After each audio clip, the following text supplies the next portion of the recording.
Hi everyone, welcome back to another video from Crypto Basics. In today's episode, I will be guiding you through how to log out of your Coinspot account. So without wasting much of our time, let's dive into the video. To log out or sign out of Coinspot is a straightforward process. Make sure that you are inside the main homepage of Coinspot. After you're inside, go to the top right corner of the main home screen and click on the little drop down right next to the profile picture. Once you are done, you should be able to see a log out option in the pop-up at the top right.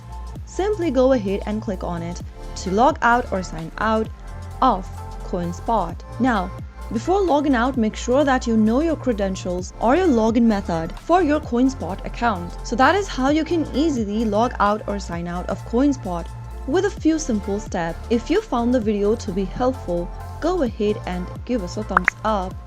Don't forget to subscribe to our channel by hitting the subscribe button.